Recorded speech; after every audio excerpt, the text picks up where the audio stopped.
Interphase Video presents Fairfield Today. Brought to you by Fairfield Federal Savings and Loan, Fairfield Medical Center, Fairhope Hospice and Palliative Care, the Fairfield County Board of Developmental Disabilities, Dagger Law, and the Frank E. Smith Funeral Home. Well, hello and welcome to Fairfield Today. My name is Rick Schneider, community educator with Fairhope Hospice and Palliative Care, and we are the home of the Pickering House. In fact, today we are recording the show in the Pickering House in the Gorsuch room. And joining me is our CEO, Denise Bauer. Denise, good to see you. Nice to see you always. And we have a guest with us today. I was going to say a handsome young man. A special guest. Yeah, I was going to say special. A real special guest. Yeah, he actually we were just talking off camera, he is our utility person. He does everything here. If you need something done, bam, call Ron. And as it turned out, our guest couldn't make it in this morning, so we saw Ron out in the hall and drug him in, and here he is. So this should be a good show. Should be. Thanks, Rick. Thanks for having me. You betcha. And what is your title, Ron? Director of Human Resources here at Fairhope. Well, Denise, I guess everybody talks to Ron. Right. Yeah. Well, you know, we have Ron basically being the director of our human resource department does help us with our hiring and our firing, our orientation. He's a jack of all trades here, but he does a lot of other things to help us as well. So we always appreciate Ron. I don't think we said your last name, Ron Rowley. Ron Yes. Rowley. So He's kind of those one person people like Cher or Sonny. yeah, it is kind of like Just the the share one. thing. Just People the hear one. Ron, they know who it is. Prince, So maybe more. Yeah, it's all yeah.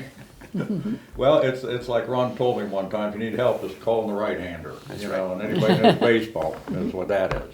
Get out the heavy artillery. Yeah. Well, as far as hiring, I guess you have to know a little bit about each job title or each job responsibility, rather. Yeah, it does help. It helps to know the whole scope of the organization, where we utilize employees and which types of employees we utilize in those settings, and then being able to meet the managers where they are, because sometimes their needs maybe aren't. You can't really vocalize those needs because we're in a tight spot. So sometimes you got to be in step with those managers and those departments to know where that help's needed, if staffing is running thin and we need to bring in more staff, or we need to adjust our staffing ratios for patients in facilities or even in the Pickering House.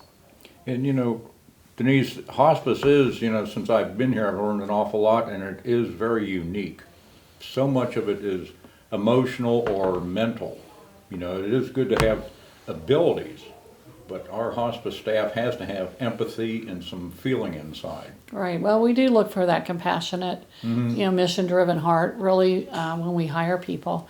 I mean, it's kind of funny, but it is really kind of an unspoken rule because, we do have a lot of qualified people apply for jobs here. But we want that special person that's going to help us fulfill our mission and our vision here. So empathy, compassion, and of course, professionalism. I mean, there's a lot of various, characteristics that we look for. And of course, qualified people, which, that's certainly something that comes in as well. But so oftentimes we have a lot of people that apply that are qualified. So sometimes it can be a really rough decision, and sometimes it kind of comes down to those qualities that we look for.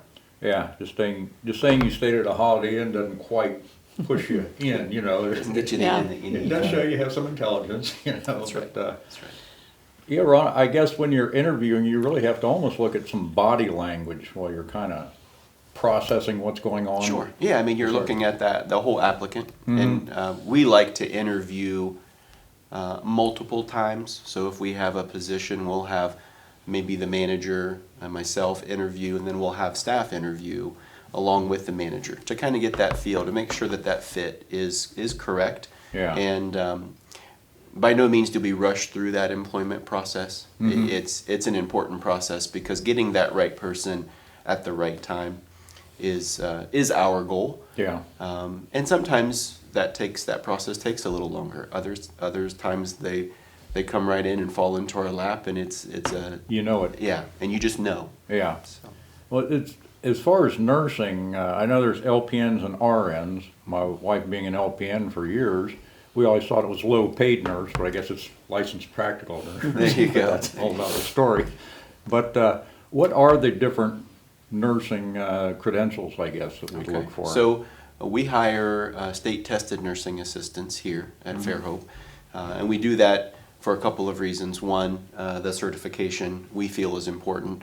Also, the facilities that our aides work in oftentimes require that additional state-tested certification. So not only do we look for that, but then we have some additional hospice and palliative care nursing assistant certifications that our staff go on to achieve after that state-tested nursing assistant. You know, I guess that makes sense, you know, that so many specialties in hospice really has become a specialty in its own right.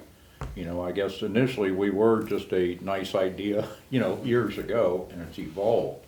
So you as well are a qualified hospice nurse, I think? Well, actually, I am an RN, Okay. registered nurse by background.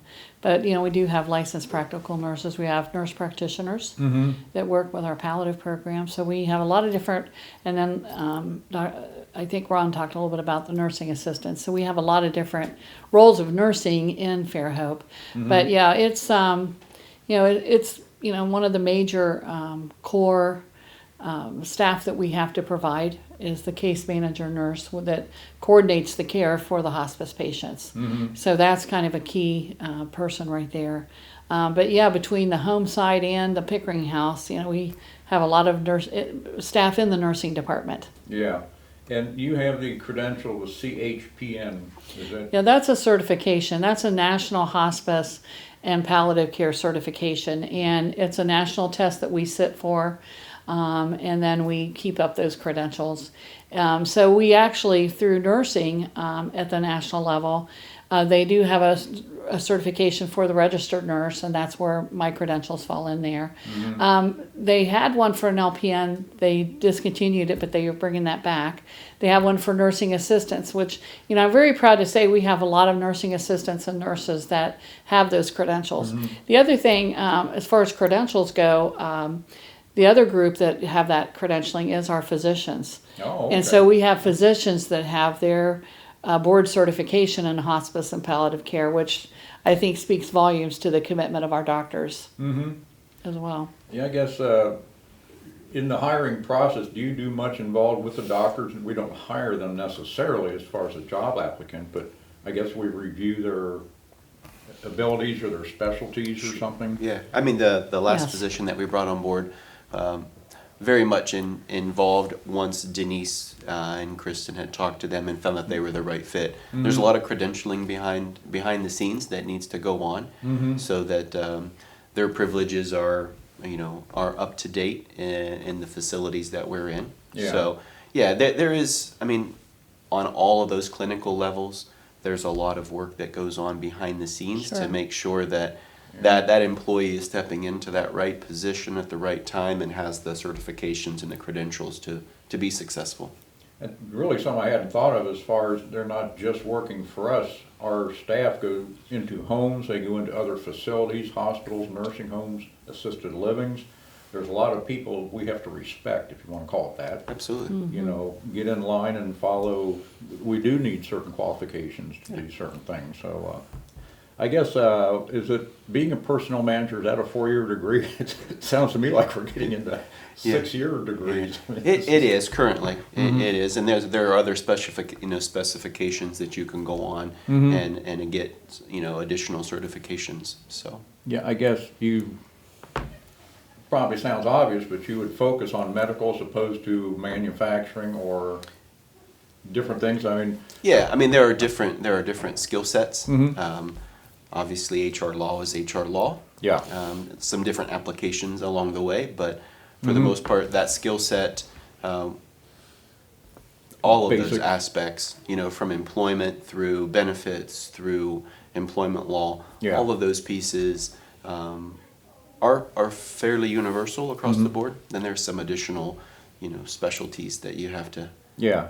And a friend of mine was a personnel director at manufacturing. He said, I don't think I could work in the medical field just because of all the, rules and regulations or government controls and all that. And I didn't know if you would have to go through anything like that? I guess you pick it up as you go. You do pick it up as you go, and Fairhope's been very good at providing educational opportunities to go out and kind of sharpen that pencil, so to speak, with the new changes. And so I'm always appreciative of that, and Denise and Kristen's support, being able to go out there and kind of be on that cutting edge of what's going on. Yeah.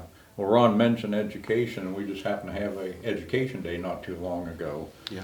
And so I guess we, every so often check everybody, I guess, would that be the way to do it? Yeah. You know, we have it used to be a day-long operation. Right. Or all employees. Well, we try to do that on a yearly basis. You know, upon hire, Ron coordinates a orientation program where we make sure everyone is well oriented to this type of care and, you know, kind of meets the requirements that we have. But then we double check everyone basically. Okay. And we do proficiency testing, and we did things a little different this year. Yeah, I was going to say, normally it was a whole day where employees would come in, and each office was kind of converted to a station, more or less, where we would discuss certain areas of care, proficiencies. Techniques, competencies, yes, all of those things. So this year, with COVID being amongst us, we decided to do things a little bit differently, and we did a kind of a drive-through model where we put together those stations in a test form and allowed employees to come in and pick up those packets, have the educational material at hand, and then have those test questions that they could complete, and then return that test to us, so that provides us that competency checkoff that we need for the certifications that we look for to have the staff competent in what they do. And that's a very good point. And, you know, things are constantly upgrading or changing, being removed or added, whether it's, you know, government procedures or rules, whatever you want to call it. So that's kind of interesting, but that is maybe one of the good things of COVID. You know, people complain, but we're learning maybe a more efficient way to do this. Yeah. And we took the opportunity to do car checks. And, you know, Rick and I were out there helping. That just gives our staff a little bit of comfort, a little bit of ease as they use their personal vehicles to drive and complete their tasks. We were able to do their checks and, you know, look at high beams, low beams, direction lights, and air pressures, and all of those things to make sure that they're on the road and they're going to be safe. Yeah, a few of the nurses asked us to wash the cars, but that wasn't in the. That wasn't part of our Right. Yeah. That's funny. Well, I'll tell you, we're going to have to take a short break and enjoy the conversation so far, Ron and Denise. We're going to take a short break, and we'll be right back.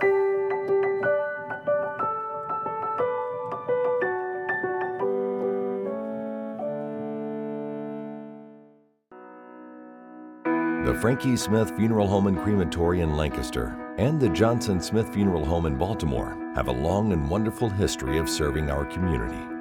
Feel free to give us a call at 740-653-0652. Stop in and see us at either of our two locations, 405 North Columbus Street in Lancaster and 207 South Main Street in Baltimore.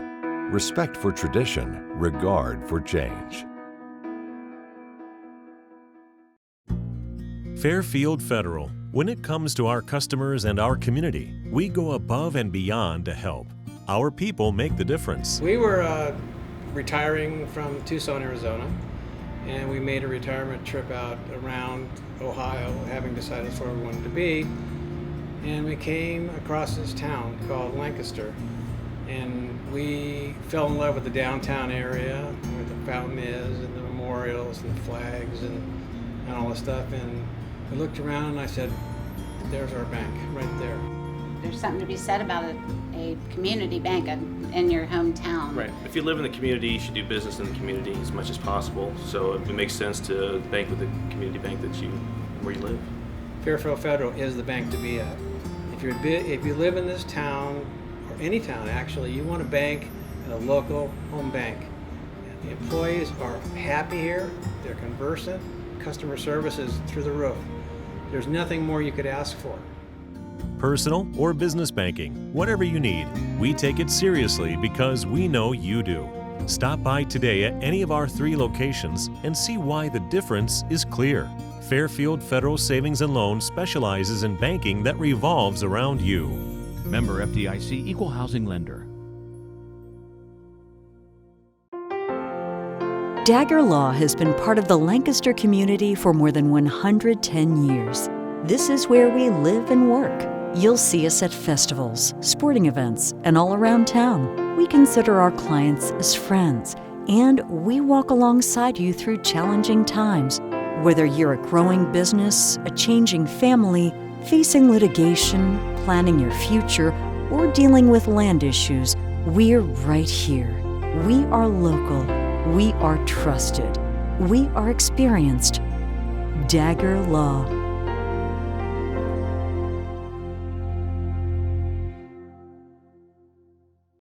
My dad is my hero. He goes into places people want to get away from. He makes everyone safe. But the best thing he can do is come home. The U.S. Fire Administration reminds you to protect yourself and firefighters. Have smoke alarms on every level and near sleeping areas. Test them monthly. Change batteries as instructed. Install sprinklers. Do your part to get out before firefighters have to come in.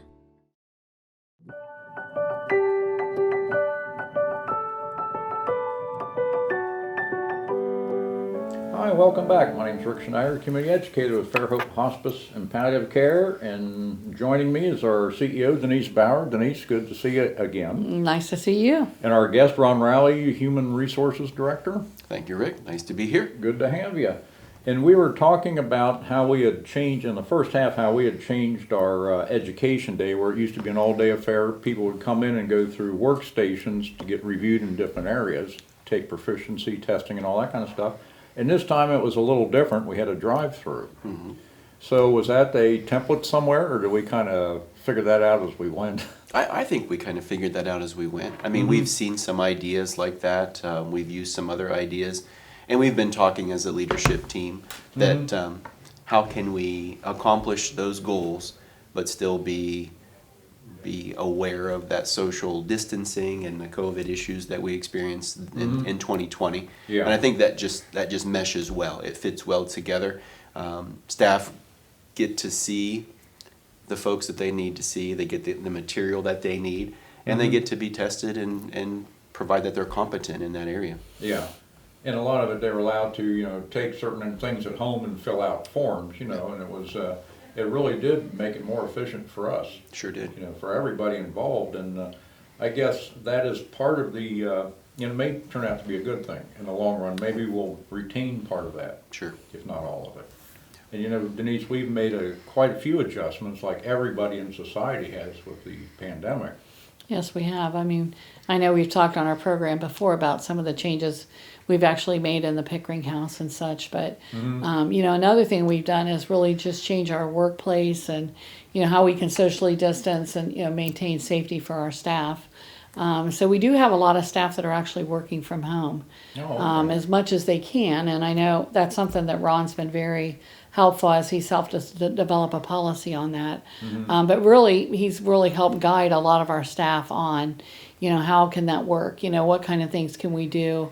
And then, of course, we have staff that, have had to help, gather supplies because we didn't have enough laptops for everyone to work from home and, certain things that they needed to connect and things. So it's been a team effort, but we've made that happen. And I see us going well in through the rest of the year and into next year even with some of the capabilities of people working remotely as much as they can, outside the office. Well, I guess, is that under the duties as assigned? Or yeah, I mean, it is. All other duties as assigned. Right. That's a large list for Ron. I keep putting more on there, but yeah, I think it's worked well. We've worked with our legal counsel and our leadership team really to kind of put that on paper and to help our staff understand, number one, the importance of it, and number two, it's a trust issue. A lot of employers don't like that work from home idea because it does put a lot of that responsibility on the employee. But with our staff, it's worked really well, and we've been able to communicate that and outline what we expect from them, and it's worked well. And I think it'll be one of those pieces that part of it will hang around as we move forward, because it's created some efficiencies in what we do and what we see, and number one, we've been through it now, 8 months into it. Yeah. And our staff have been doing a great job, and they're accountable and they're trustworthy, and they're getting their patients seen, they're getting their documentation completed. But like Denise said earlier, it was a challenge early on in March to make sure that our staff had the proper IT support and the proper, technologically they had to be ready for the laptops and the iPhones and all those to be able to, the iPads, to be able to complete that work efficiently. Yeah. Denise, I think it'll be interesting once the COVID restrictions are lifted, how many things we're going to go back to and how many we're going to keep. Well, one thing that's been really nice for hospice especially, and I see this, moving into palliative care, is the telehealth. Before the COVID pandemic, it wasn't something that was approved for hospice to be able to provide telehealth in the home. And so, when the country was declared a state of emergency, Medicare, CMS, put together some guidelines to help us. And one of them was that we were able to provide telehealth. And I hope that stays. I mean, legislatively, they're looking at that so that hospices can continue that. Yeah. And of course, that would definitely help with palliative care. So it's been nice. A lot of our staff have been able to utilize those skills. One of the things that many people know as a challenge, you hear it on television all the time, is getting into nursing facilities. When there's a COVID outbreak, they limit staff, and so our staff have been able to visit most of the facilities, the nursing homes, and assisted livings in the area that we provide care. But one thing that's really nice is when there is that COVID restriction, they've allowed us to do telehealth, and so that's been very nice as well. So it's been good. One of the things about palliative care is we visit the person on service where they live, and it's more or less just a conversation. It's just, and so that is something you can do through just, the camera. Right, and it's been nice because even there's some families that, really have wanted to restrict visits. So we can check on patients in between our visits as well. So that's been nice because some people just aren't comfortable with a lot of people coming in and out of their home. So oftentimes even the social worker or a chaplain will provide telehealth visits just to, kind of reach out to patients and families in between those other visits. And then, it's amazing. We didn't realize what all we could do that way. But really, with technology, the sky's the limit. I mean, there's a lot of ways to connect with people. So absolutely. I suppose technology is probably affecting your business a little bit with just the privacy issues and different. So yeah, I mean, there's those aspects of the HR world that you have to be aware of. You have to tighten up some of your policies, and we've done that. We've been adjusting and modifying our policies to allow our staff to be able to accomplish those roles. And one thing I was going to add to what Denise was saying is it's created some efficiencies, but it's also challenged the staff to make sure how they can meet that patient's needs. Because sometimes it might be a telehealth visit. Other times they might need to balance that in-person visit. Maybe that family really wants that chaplain or that social worker or that case manager to be in the home. So it's helped our staff, I think, kind of develop that well-rounded approach where they can get that feel from the family or get that feel from the provider where they need to be, and kind of then find that role and accept it. Yeah, it's true. Like with the Zoom meetings, they do have their advantage in certain situations. In other situations, you need to be sitting around the table talking. Right. Sometimes, again, we talked about body language earlier. Sometimes it's good to see how somebody's responding, not just from the neck up. You can see how they're pounding the table or, whatever it is. Well, and, one of the things, it seems like, especially with our hospice, everybody's kind of hands-on approach. So it's been a challenge. Like Ron said, there's a lot of challenges, but it's been a challenge for the staff sometimes not to be there in person. But they've really done a good job of overcoming that and working. But there's times where we just have to be there, and so we are definitely making visits to those people that need the visits and things. But yeah, we're just trying to find that happy medium and what works well for everyone. Yeah, I know sometimes, like with the palliative care, the nurses have said sometimes it helps just to see if the condition of the living conditions have changed anywhere, housekeeping is being maintained, or just little subtle things. Right. Yeah. You know, certain, and it was our staff as well, the hospice staff. There are certain advantages to being in there and just getting a feel for what's going on. Yeah, exactly right. So I can even see the telehealth, you know, once this is over, regular checkups, just make a 5-minute phone call, you know, is everything the same? Yep, you know, I've been through plenty of checkups where just, how you doing? Fine, see you later, you know, sometimes they just need to see you. Yeah. So the telehealth, I think, has got some advantages. So, do you have any inside scoop as to how long this is going to last? I wish I did, Rick, but I don't. I know that. I mean, from the sports world, we see it. You know, we think it's past, and it's not. So, Yeah. I think it'll be through the holiday season and into that early winter period. Well, that I guess it's kind of left field. Does that change our vacation schedules and work schedules now with everybody working at home? Everything is in an uproar. Everything. I mean, everything is, to an extent, is turned on its ear a little bit. So from a leadership, from an HR side, it's about being able to adjust, being flexible, but also communicating. I think that's the thing that to be successful, you got to communicate the plan. You have to communicate what's acceptable and what's not acceptable up front, and then allow your staff to work with that and through that to be as efficient and successful as they can be in their jobs on a day-to-day basis, even though it may not be what it looked like, you know, 8 to 12 months ago. We expect our staff to be nimble and adjust, and we do the same thing on a day-to-day basis. So it's a challenge. It's a different day every day. Boy, ain't that the truth? So, you know, that's definitely keeps you on your toes. More so than ever. And is our, I guess, census maintained? Has the illness affect our illness, our census? Well, I think at all? when we look at the overall year, I think we're about the same as where we have been. We've seen a little decrease in our census this fall. Last fall we just got really busy for some reason, but it's stabilized off this fall. So, but yeah, we've been able to maintain our overall census. I've seen a little decrease, of course, in the Pickering House, which we expected that. We had to limit our emergency respite to just emergency for people to come in, just to try to limit the spread of the disease. So we expected to decrease the census in the Pickering House to protect our staff and also protect the families and the patients.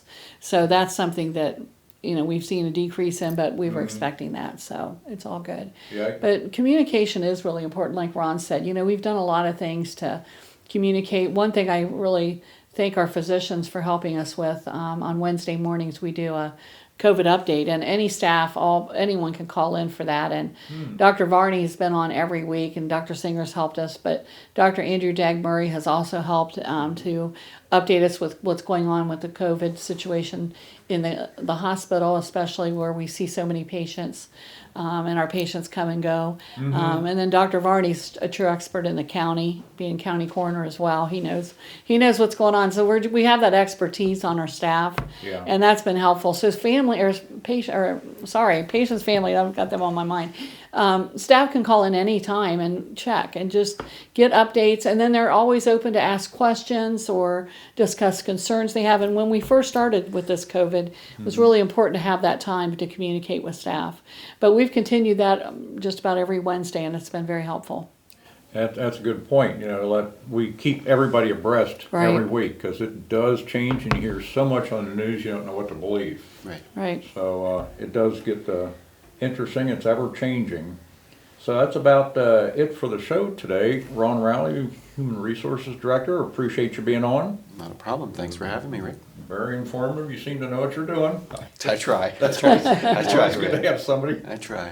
I have no idea what's going on. Denise Bauer, our CEO. I enjoyed the show. Thank you very much. Thank you.